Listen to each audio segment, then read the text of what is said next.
Anyone who's done time for someone else's crime knows the bottomless pit of despair. You can't eat, you can't sleep, and you have to guard against the single drop of ice water your cellmate lets fall on your forehead in the dead of night. Even the person you love most can stand on the other side of the glass and casually say, "It's only 2.5 years. What's the big deal if I give them to another man?" She can even stand there, pregnant with another man's child, and smile reassuringly, "I'll still spend the rest of my life with you." But I quietly signed the divorce papers. I went from being Lucas, a man so poor all he had was his heart, to becoming the Ford family scion, splashed across the headlines of Atherton's financial news overnight. While she was outside the delivery room, screaming her lungs out, "I'm Lucas's wife. My name is Olivia." Every screen in the city was playing a loop of me exchanging rings with another woman. I finally understood that someone who doesn't even ask, "Are you okay?" when your life is on the line doesn't deserve another second of your existence. I took the fall for my wife embezzling company funds and was sentenced to 5 years in prison. After 2.5 years of good behavior, I finally earned a chance at parole. All I needed was for my wife to be my sponsor, and I could get out early and be a free man. But when she came for the visit, she told me she was pregnant with another man's child. She said she didn't want to waste her prime childbearing years. For the next month, I languished in that prison, feeling like I'd fallen through ice, almost completely consumed by despair. The next time we met, I caved. "I can accept the child," I told her, "but you have to cut off all contact with him." Completely. She didn't refuse my condition. She even started painting a picture of the wonderful future we would have, living a good life together. But on the day I was supposed to sign the parole papers, she suddenly backed out. "I'm sorry, Lucas," she said. "For the 2 years you've been gone, it was Jerry who took care of me. I owe him. You just focus on your rehabilitation. Let me use these remaining 2.5 years to repay him with a warm, complete home, a wife, and a child." It felt like a knife had been plunged into my chest. My throat went tight, and it took all my strength to get the words out. "Olivia, don't you think you should feel even a little bit guilty? When her embezzlement was first investigated, I was the one who mortgaged all our assets to cover the shortfall. The moment I did, she turned around and pinned all the blame on me, even colluding with the board to get me sent to prison." A flicker of impatience crossed her eyes as her fingers toyed with the clasp on her purse. "Yes, I owe you," she conceded. "But you were the one who chose not to expose me, weren't you? Since you volunteered to take the fall, bringing it up now just makes it seem like you're looking for pity. I was 29 when you went in. Did you really expect me to wait 5 whole years and waste my prime on you? 5 years for a man isn't the same as 5 years for a woman. You can't be so selfish and tie me down like this." She spoke so nonchalantly, as if I were just a business partner sitting across from her, and all we needed to do was weigh the pros and cons. On impulse, I blurted out, "Do you still love me?" Her expression wavered for a second before softening. "We're still legally married. I'm going to spend the rest of my life with you. So just do this for me. Let Jerry have these measly 2.5 years, okay?" Measly 2.5 years? Did she have any idea how hard it was to get through that time? How one day felt like a year? I slowly closed my eyes, fighting to push back the tears. "Olivia," I said, "let's get a divorce." After a long silence, she stood up abruptly. She walked to the door, then glanced back at me. "We're adults. Don't throw the word divorce around just because you're angry." Just then, a man walked around the corner. He gently took her purse and slid his arm around her waist. As they walked away side by side, my lawyer, Mr. Williams, stood awkwardly beside me. He asked cautiously, "Mr. Ford, besides your wife, there's only one other person who can act as your sponsor. Should we?" I slowly opened my eyes, no longer try to hold back the tears. I had brought all of this on myself. I would serve the remaining 2.5 years.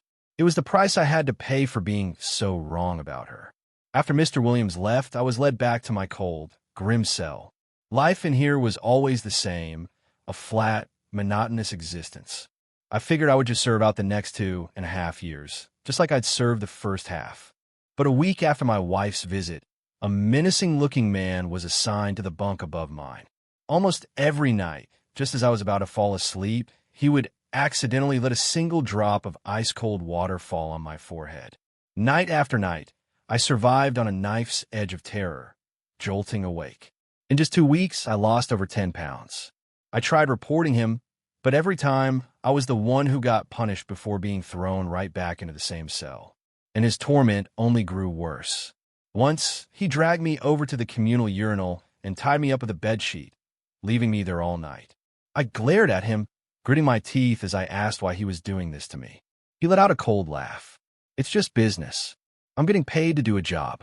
Who told you to compete for a woman you had no right to? When you get out of here, be smart about it. Don't go bothering Olivia again. So, it was Jerry pulling the strings. In the dark of the cell, a rough, ugly laugh escaped my throat. Olivia, do you have any idea what they're doing to me in here? When Mr. Williams came for our next meeting, he was shocked by my condition. Mr. Ford, I can't stand to see you like this, he said. Forgive me for overstepping, but I've already contacted Mrs. Ford. I'm hoping you two can talk things through this time. A few days later, Olivia actually showed up. A full 6 months had passed since I'd last seen her. Her hair was cut short, and a large, gentle hand was cradling her very pregnant belly. I glanced up at them. They looked exactly like a pair of newlyweds, eagerly awaiting the birth of their child. When Olivia saw me, her gaze faltered. Lucas, you're so thin. The concern in her voice didn't sound fake, but it meant nothing to me anymore. I slowly shifted my gaze away from her until my eyes locked with Jerry's. He raised an eyebrow, the corner of his mouth curling into the smirk of a winner. I was about to speak, but before I could, Jerry cut in with a heavy sigh. Olivia, he said, Lucas is in here with white-collar criminals. They're all harmless. Who would dare start anything? I think he just can't accept our relationship. So he's doing this to himself to try and force us apart. I watched him, a single tear squeeze from the corner of his eye, putting on a show of being hurt yet patient. He played his part so well that the worry in Olivia's eyes slowly curdled into disgust. Lucas, when did you become so manipulative? She asked, looking at me with cold eyes. This just makes me lose even more respect for you. I already promised Jerry I would be completely devoted to him for these 2.5 years. If Mr. Williams hadn't told me you were in such bad shape, I never would have put Jerry through this kind of undeserved stress. I'm just really disappointed. I won't be coming to see you again. The line went dead before I could say a word, and she turned and walked away. That last flash of disgust in her eyes before she left was a knife in my heart, the pain so sharp I could barely breathe. It was all so pathetic. I was her legal, rightful husband, yet now, just to see my own wife, I had to worry about whether some other man was happy about it. Jerry didn't leave with her. Instead, he picked up his receiver and sneered at me. Lucas, do you have any idea how pathetic you look right now? Like a stray dog. I'll be honest, he continued. I'm the one who hired those guys to teach you a lesson. If you know what's good for you, you'll just stay put in here and not come out and be an eyesore. Of course, if you insist on making trouble, that's your choice. After all, Olivia wasn't afraid to embezzle company funds. She was willing to send you to prison for another man. That should tell you she has no feelings for you left. Give up. It felt like a hammer had slammed into my skull. So when she told me she'd taken the money to pay for her sick mother's treatment, that was a lie too? A wave of dizziness washed over me, and my body felt weak. I was just so tired. I didn't want to cling to this marriage any longer. I contacted Mr. Williams and took his advice. The next day, my mother, whom I hadn't seen in 10 years, was in the visiting room. She looked at the state I was in, and her eyes finally reddened with tears. So this is your true love? She asked. I was too ashamed to meet her eyes. 10 years ago, I had rejected the marriage she arranged for me. I left home with only $3,000 in my bank account, determined to make a life for myself. I created a new identity. No one knew I was actually the sole heir to the wealthiest family in Atherton, not even Olivia. But she didn't seem to care that I was poor. She fought with her own parents and insisted on marrying me. On a beach just west of Atherton, we exchanged seashells as a promise of our love. We stood there in the sunset and swore we would defy fate together. It all seemed so romantic then. Now, it was all just a joke. I was transferred to the best hospital in Atherton for medical treatment. Mr. Williams brought me my personal belongings. I turned on my phone, and the first thing I saw was the photo on my lock screen. Olivia and me, pinching each other's noses, smiling like a couple of fools. A bitter feeling rose up from deep inside me. I'd only been out of prison for a week, but I couldn't stop thinking about it. She must have always planned for me to be the scapegoat if anything ever went wrong. I scrolled through her Facebook profile and realized that in my absence, she had been posting about her sweet, everyday life with Jerry almost daily. I clicked on one video. They were in a kitchen, making a cake together. Olivia playfully smeared frosting on Jerry's face, and after a moment of laughter, they shared a passionate kiss. The comments section was a wall of congratulations, with everyone gushing about the perfect couple. Looks like Olivia really found the one. I've never seen her this open about a relationship. Another one said, "Congratulations. Wishing you a lifetime of happiness. And got my wedding gift ready for you too. Just waiting for the invitation." Amidst the flood of comments, she simply replied, "Thank you," and promised she would invite everyone to the wedding once they set a date. A bitter smile touched my lips as I typed out a comment. When you and Jerry have your wedding, what are you going to do about the man who's still on your marriage certificate? But after a moment, I deleted it. I had already decided to let her go. Who she married from now on was none of my business. A few days later, she updated her Facebook again. This time, it was a photo of her at a hospital for a prenatal checkup. I glanced at the sign on the glass door in the background and realized it was the same hospital I was in. I was still staring at the photo when I heard a familiar voice from down the hall. "Jerry, our baby will be here in a month. How about I give you your gift a little early?" Jerry's voice was hushed, but I could still hear the smugness in it. "Olivia, what other gift could there be? How can you be willing to give me all the shares of the company?" "Lucas and I founded this company together," she replied. "He's in prison now, and I don't plan on being involved in the business anymore. You're the best person to take over. Consider it my way of making things up to you. When Lucas gets out, I'll go back to working with him, just like before." Listening to her speak so hopefully about her plans for the future felt utterly absurd. "You and I don't have a future anymore, Olivia."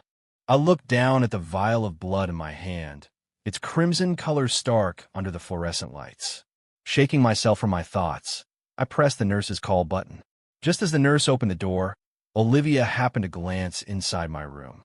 Her eyes widened, and she rushed in, her expression a mixture of shock and surprise as she took in my gaunt appearance.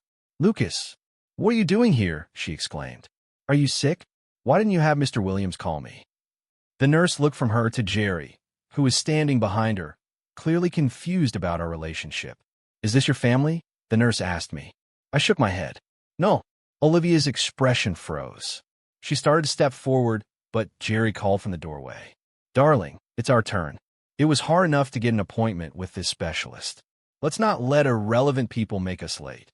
She hesitated for a moment, then turned and walked toward the door. "Lucas," she said over her shoulder, "I'll come find you after my appointment." I didn't answer or even look toward the door. The moment she was gone, I began the paperwork to have myself transferred to a different hospital. In the end, I wasn't even sure how much longer I could hold on myself. The deep-seated hope I still harbored for her made me feel pathetic and ridiculous. The only thing I could do was make sure I never saw either of them again.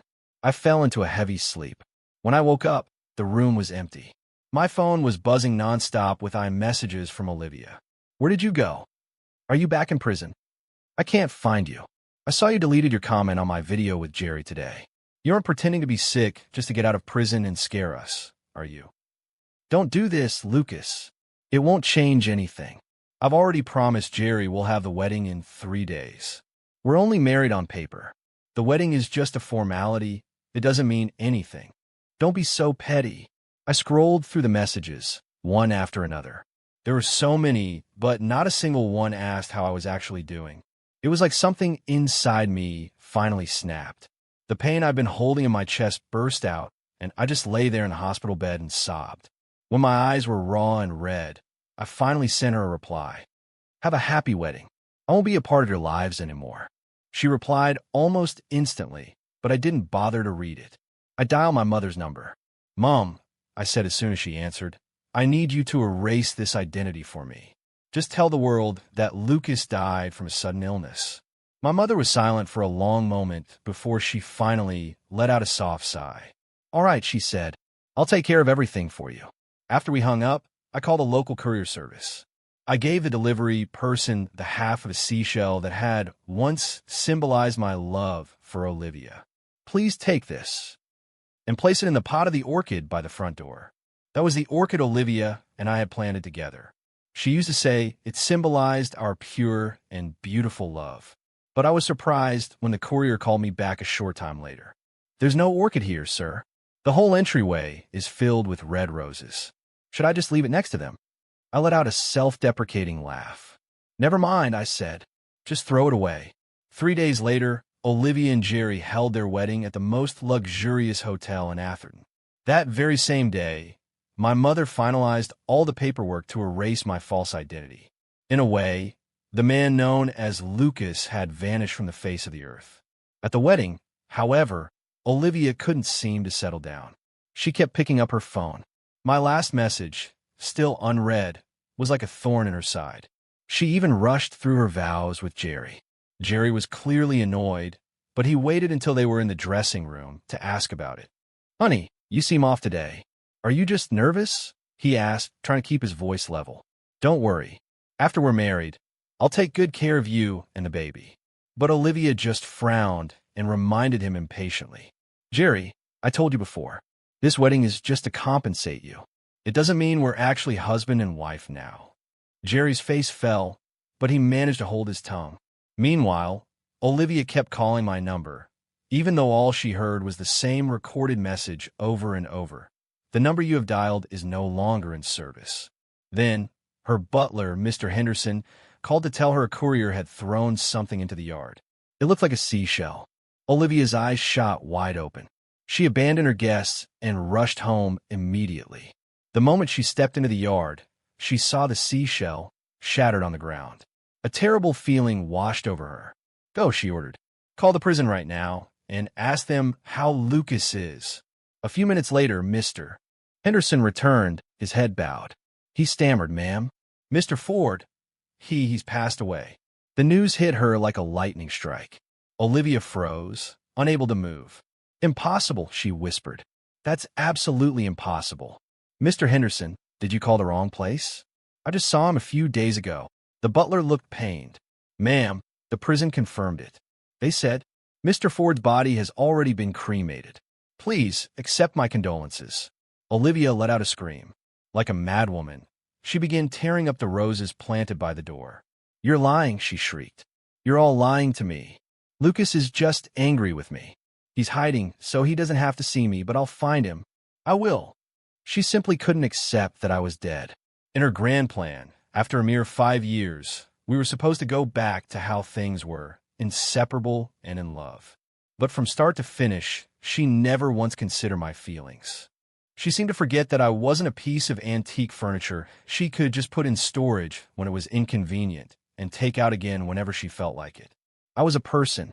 I was the man who had promised to spend the rest of his life with her. In that moment of complete emotional collapse, a sharp pain shot through her abdomen. A warm liquid trickled down her legs. Mr. Henderson scrambled to call an ambulance, but she stopped him. She was covered in a cold sweat, her knuckles white as she clutched the broken seashell, its sharp edges digging into her palm. "Take me to the hospital Lucas was in," she gasped. "I have to know for sure. I don't believe it. I don't believe he's just dead. He promised he would spend the rest of his life with me." When she woke up in the hospital, Jerry was already there, but she didn't even give him a passing glance. She had someone summon every doctor who had treated me to her room so she could confirm my death with each of them. Mr.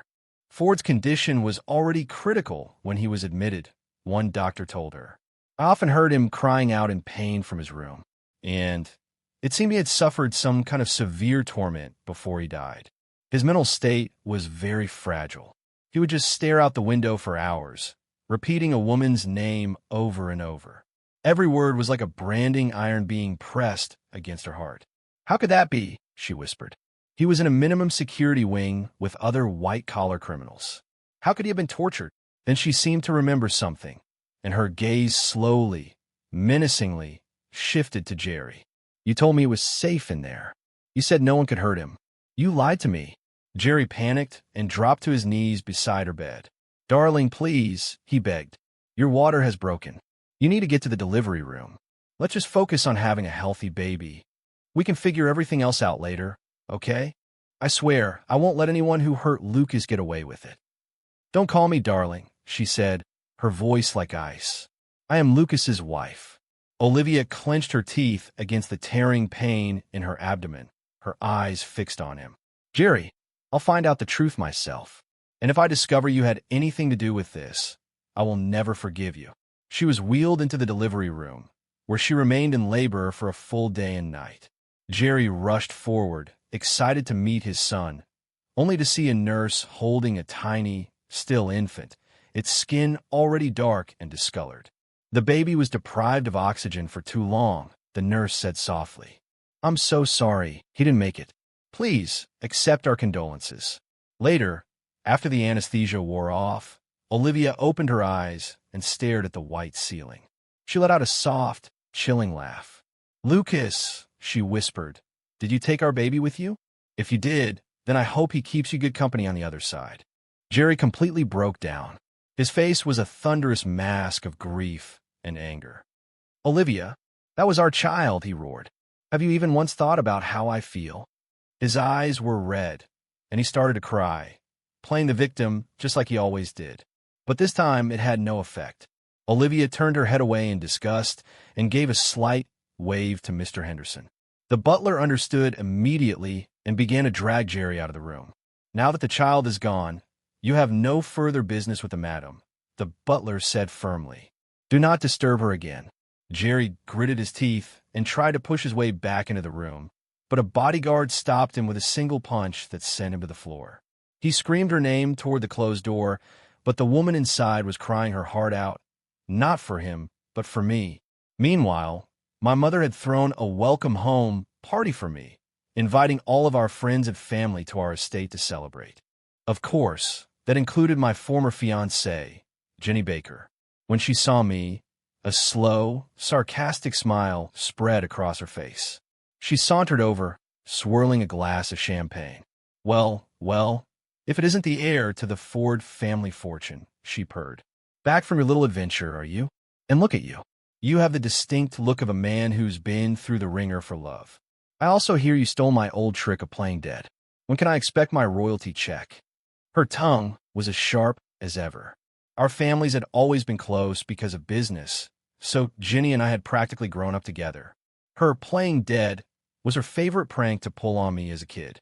Whenever we were playing, she would suddenly drop to the ground and lie completely still, sending me into a panic. Then she'd burst out laughing, open her eyes, and call me an idiot. We couldn't stand each other. The day I announced I was running away from home, she set off fireworks to celebrate. I tilted my head back and downed my drink in one gulp. It was wrong of me to call off the wedding, I said. If making fun of me will make you feel better, Jenny, then by all means have at it. Please, she scoffed, don't flatter yourself. These last few years without you have been wonderful. No one to annoy me. It's been great. I've had a string of boyfriends, one hotter than the next, each one more handsome than the last. It was like I'd hit a nerve, and she was back to her old self, firing insults like a machine gun. Just then, her older brother walked by and tapped her on the head. Don't listen to a word she says, he said with a grin. When you called off the wedding, she cried for days. Her eyes were swollen shut. It was her best friend's idea for her to start dating around. But then she'd get drunk, grab some male model, and start showing him pictures of you, bragging about how handsome her fiancé was. Michael, Jenny yelped. Before he could say another word, Jenny clapped a hand over his mouth. Say one more word, she threatened in a hushed voice, and I'll make sure Sarah locks you out of the bedroom tonight. They walked off, still bickering. I reached into my jacket pocket, and my fingers brushed against a small bottle of hangover pills. I didn't have to guess who put it there. Jenny must have slipped it into my pocket when we shook hands earlier. I shook my head and smiled. It felt a bit surreal. After all these years, it felt like everything had changed, and yet nothing had changed at all. I spent the next month recovering at home, and my health slowly started to improve. One evening, my mother came up to my room with a bowl of chicken soup. She looked like she wanted to say something, but was hesitating. I knew something was on her mind. In fact, I had a pretty good idea of what it was. The business world had changed a lot in the last 10 years. New power players had emerged, and the Ford family was no longer the untouchable dynasty it once was. At this critical juncture, a marriage alliance with the Baker family would be a very smart business move for both of us. What does Ginny think about it? I asked. My mother looked up, a little uncomfortable, and repeated what Ginny had told her. She said she's not like some people who have no sense of proportion, childishly demanding true love all the time. She said she'd marry a beggar if it was what was required of her. I laughed. That certainly sounds like her. Though if a beggar did marry her, I doubt he'd last 3 days before he was on his knees, begging for a way out. I paused. Since she's okay with it, you can go ahead with the plan. A few days later, news of the impending marriage between the Ford and Baker families was all over Atherton. Advertisements were everywhere. Our engagement photos were playing on a loop on every big screen in every shopping mall. Olivia was walking by one of them when she happened to look up. She froze. "Is that Lucas?" A wave of pure elation washed over her. She knew it. She had always believed I wasn't dead, that I would never leave her. She immediately started asking around, using the information from the ads to track me down. It didn't take her long to confirm my new identity. A few days later, I was driving Ginny and her brother out to the countryside for a camping trip when a black Mercedes suddenly swerved in front of us and slammed on its brakes, forcing me to do the same. Ginny lurched forward, bumping her head on the seat in front of her. She hissed in pain, her face a mask of fury. She threw on her mink coat, stormed out of the car, and immediately started yelling. "Are you blind?" she screamed at the other driver. "Do you have any idea how dangerous that was? If you have a death wish, fine, but don't take the rest of us with you." The driver's side door of a Mercedes opened, and Olivia stepped out. Her eyes went right past Ginny and locked onto me. "Lucas," she said, her voice trembling. "Why did you lie to me?" Ginny recognized her instantly. She crossed her arms and stepped aside, a smirk on her face as she prepared to enjoy the show. I knew this day would come eventually. I just hadn't expected it to be so soon. I unbuckled my seatbelt and slowly got out of the car. Olivia's hair was longer now, but it was dry and matted. Her eyes were sunken, and for a moment, I was reminded of my own sleepless nights in my cell. She must have just recovered from childbirth. Her face was pale, and she looked so thin that a strong gust of wind could knock her over. But I felt no pity for her. "You were the one who lied to me first," I said, my voice cold. Tears welled in her eyes as she walked slowly toward me. When she was standing right in front of me, she took my hand and pressed it to her cheek. "Why didn't you answer my messages?" she pleaded. "I told you I would have given you the child. I would have gotten rid of Jerry. The 3 of us could have started over. Lucas, I know I was wrong. And now the baby is gone. Think of it as my atonement. Please, can you forgive me?" A wave of disgust washed over me, and I pulled my hand away from her. "It's too late for all that," I said. "There's no going back for us. Besides, I'm engaged now. Please, have some self-respect." Engaged? Olivia's head snapped toward Jenny. To this woman? That was all it took for Jenny to lose her temper. She strode over, linked her arm through mine, and glared at Olivia as if claiming her territory. "That's right," she said. "I'm Ginny Baker. You got a problem with that?" Olivia's eyes, now a startling shade of red, were glued to the spot where Ginny's hand was gripping my arm. "Lucas, don't lie to me," Olivia said, her voice shaking. "We're still legally married. How could you be engaged to another woman?" Ginny burst out laughing. "Oh, please," she said. "You managed to get pregnant with another man's child while you were his legal wife. Why is it so hard to believe he could be engaged to me?" I looked at Olivia, my voice steady. "You had an affair while we were married. I've already filed for divorce with the court. We've been separated for a long time. Legally, we haven't been husband and wife for a while now. You're free, and so am I." Tears streamed down Olivia's face. She grabbed my shirt and began to sob hysterically. "No, you wouldn't do this to me. Are you still angry? You're just saying that because you're angry." Lucas, I know I was wrong. But at the time, I was just trying to do what was best for my own life. I never imagined my choices would hurt you so deeply. Hit me, she begged, grabbing my hand and trying to force me to slap her. Go on, hit me. I pulled my hand back and stepped in front of Jenny, shielding her. Olivia, I said, 5 years for a man and 5 years for a woman are still 5 years. You stole my time just to salvage your own, and that is truly selfish.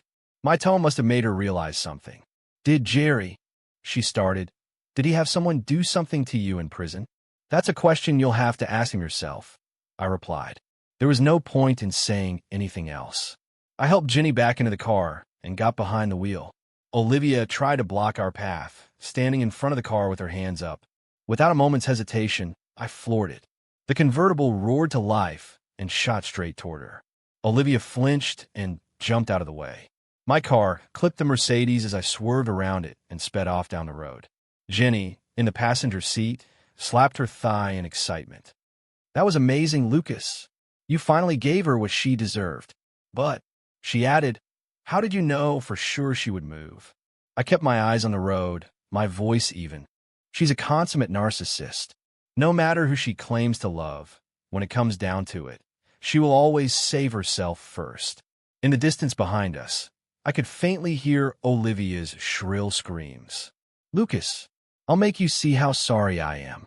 Our wedding is at the end of the month. The Ford and Baker wedding of the century had a budget of $500 million. I knew it wasn't just for show. It was a clear message to the hungry wolves of the Athens business world that the Ford and Baker families were now officially allied. As a result, every detail of the ceremony was meticulously planned. Jenny and I had already been through the rehearsal 6 times. By the final run-through, Jenny couldn't take it anymore. She plopped down right in the middle of the stage, her long legs sticking out from under her custom-made gown. If I'd known getting married was this much of a hassle, she sighed, I would have just run off like you did. I laughed and took off my suit jacket, draping it over her legs. You're a grown woman, and you still don't have a shred of elegance. As it happened, Olivia was standing just outside the hall and saw the whole thing. Her brow furrowed, and she stormed into the room, her teeth clenched. Lucas, I will not allow you to be so intimate with another woman. I stepped in front of Jenny and faced Olivia, my voice laced with annoyance. What are you doing here? Was I not clear enough last time? Olivia's eyes had a wild, unhinged look. She pulled her phone out of her purse, pulled up a video, and thrust it in my face. On the screen, Jerry was tied to a metal bed. The bed was clearly custom-made. Above his forehead was a device designed to drip water at timed intervals. Jerry was blindfolded. The room was eerily silent except for the echoing drip, drip, drip of the water. Olivia, please, let me go. Jerry's voice pleaded from the phone speaker. I only did it because I love you so much. Why are you doing this to me? Then Olivia's voice, cold and terrifying, came from the video. You love me so much, do you? Then I suppose you were thinking about how much you loved me when you secretly asked a lawyer how to divide the company's assets. Jerry's body shuddered. Another drop of cold water hit his forehead, and he completely broke down. Arg, stop torturing me. Just let me die. Let me die. I admit it. I seduced you on purpose, he screamed. But if you were really so loyal to Lucas, how could you have fallen for it so easily? You know, Saint Either, don't act so high and mighty while you're taking it out on me. The person you should really be torturing is yourself. The sharp crack of a slap echoed, and the video ended. My own brow was furrowed, but I could feel Jenny's anger radiating from behind me. I knew she was genuinely furious. She shot to her feet and fixed Olivia with a menacing glare. Are you telling me, she said, her voice low and dangerous, that this is what Lucas went through every single day he was in prison? I didn't say anything. I just gently patted Jenny's back, trying to calm her down. Olivia completely ignored Jenny. She looked at me, her eyes filled with a pathetic sort of hope. Lucas, I found out everything. It was all Jerry's doing. I've already punished him for you. Can you forgive me now? Before I could even open my mouth, Jenny slapped her across the face. Are you insane? She snarled. Get out of here right now, or I'll personally have you thrown in prison, so you can see what it's like for yourself." Olivia's face twisted in a snarl, and she raised her hand to strike back, but I caught her wrist. With a sharp tug, I sent her sprawling to the floor. "That's enough," I said. "Cause any more trouble, and I'm calling the police." The guards outside heard the commotion and rushed in. Without a word, they dragged Olivia out of the hall. I sighed and turned to find Jenny with tears streaming down her face, ruining her makeup. She punched me in the chest. "How could you go through something so horrible and not tell me?" she sobbed. "If I don't get revenge for you, what kind of friend am I?" I knew her temper. She held a grudge like no one else. So I wasn't at all surprised when I saw the headline on the morning news a few days later: Atherton Innovations declares bankruptcy. The report said an anonymous whistleblower had come forward with evidence that the original embezzlement case had been a frame-up. The police had reopened the investigation. In the end, Olivia was convicted on multiple counts, including embezzlement and kidnapping, and sentenced to 15 years in prison. And I was finally officially exonerated. On the television, Olivia was a mess, her face streaked with tears and snot. Jenny was eating her breakfast, breathing heavily through her nose like an old bull. I knew this meant she was in a very good mood. When I didn't immediately thank her, she dropped all pretense of subtlety. "Hey, I just avenged you. Aren't you going to say thank you?" "Thanks," I said, without much enthusiasm. She responded with a massive eye roll. "Whatever. You're mine now anyway. It's my duty to avenge my fiancé." Without Olivia there to cause trouble, the wedding day went off without a hitch, just as we'd rehearsed. Jenny looked beautiful in her white dress as her father walked her down the aisle toward me. He solemnly placed her hand in mine. For the first time, I saw a faint, uncharacteristic blush on her cheeks. The officiant was reciting the vows. I was just about to say, "I do," when a fruit knife came flying from the audience. Jenny instinctively threw herself in front of me. The sharp blade sliced across her chest, leaving a shocking, bloody gash on the skin she'd been meticulously caring for weeks. The guests erupted into chaos. Security guards rushed into the crowd and tackled a hysterically laughing Jerry to the ground. "Haha, Lucas," he screamed. "If I'm going down, I'm taking you all with me. I'm the one who's supposed to be the best. Why were you born with everything? All of you just die." His face was a contorted mask of rage as he screamed at me, but I barely heard him. My only thought was to scoop Jenny into my arms and run. "Jenny, hold on. Don't you dare scare me like this." I yelled, my voice cracking. "You haven't even heard me say I do yet. You can't leave. Hold on." I didn't know when it had happened, but this woman who was constantly chattering in my ear had become the one person I couldn't live without. A wave of absolute terror washed over me. I couldn't even imagine how I would get through the rest of my life without her. "Somebody call an ambulance," I screamed. "Jenny, stay with me. Don't fall asleep. I can't live without you. You were always asking me if I really wanted to marry you, weren't you? Well, I'm telling you now. Yes, I want to marry you. I want you to be my wife. I want to spend the rest of my life with you. Can you please just wake up? Please, wake up." Blood was pouring from the wound on her chest. I pressed my hand against it, the warm, sticky liquid coating my palm. Suddenly, Jenny's body gave a violent twitch. But it wasn't the kind of spasm you'd expect from blood loss. It was more like, "All right, you can stop pretending now," a voice said. "The special effects are a bit much, don't you think?" It was Jenny's brother, Michael. He was standing a few feet away, his hand on his forehead. "Well," he said with a sigh, "I guess my new brother-in-law is finally learning what my sister is really like. She's been pulling this playing dead stunt on you for years. How do you still fall for it? Playing dead." I looked down at Jenny in my arms. After a moment, she awkwardly cracked open one to peek at my expression. When she saw the look of utter devastation on my face, she seemed to realize she'd taken it too far. Okay. I'm sorry," she whispered. "I was just, you never tell me what you're really thinking, so I had to." It's okay. Stop crying," she said, trying to comfort me. "See, I'm Euphina." But I was the one who couldn't stop crying. I was still on my knees, sobbing like a child. "Thank God," I choked out. "You're not dead. Thank God." The scene suddenly felt just like it had when we were children. I was on my knees, begging this crazy girl I'd known my whole life not to die. It was the same old trick, and I fell for it every single time. I found out later that to make sure no one ruined the wedding, Ginny had her people do a full background check on anyone who might cause trouble. She had them all watched, and Jerry was at the top of the list. After Olivia's arrest, Jerry was rescued, but his long-term psychological torment at her hands had left him with serious mental issues. Ginny had him flagged as a person of special concern. On the day of the wedding, Ginny's security team saw him acting suspiciously in the crowd and, in the confusion, managed to swap the knife he was carrying with a prop. The prop knife was sharp enough to break the skin, but it wasn't fatal. When Ginny realized I had completely fallen for her little fake death drama, she decided to use the opportunity to test my true feelings for her. That night, I was so angry I locked myself in my study.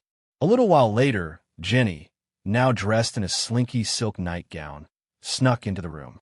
She wrapped her arms around my neck from behind and purred in my ear, "Mr. Ford, the love of your life is here to see you." Betrayed by his wife Olivia, who refuses his parole and is pregnant by another man, Lucas endures torture in prison. At his breaking point, he abandons his old life, reclaims his true identity as a wealthy heir, and fakes his own death. The news shatters Olivia, causing her to miscarry. Upon discovering Lucas is alive and engaged to the powerful Ginny, Olivia enacts a twisted revenge on her ex-lover to prove her loyalty, a move that backfires completely. In response, Ginny orchestrates Olivia's downfall, landing her in prison. The story culminates in a dramatic wedding day confrontation, where a prank by Ginny finally elicits a raw confession of love from Lucas, cementing their future and leaving his toxic past behind.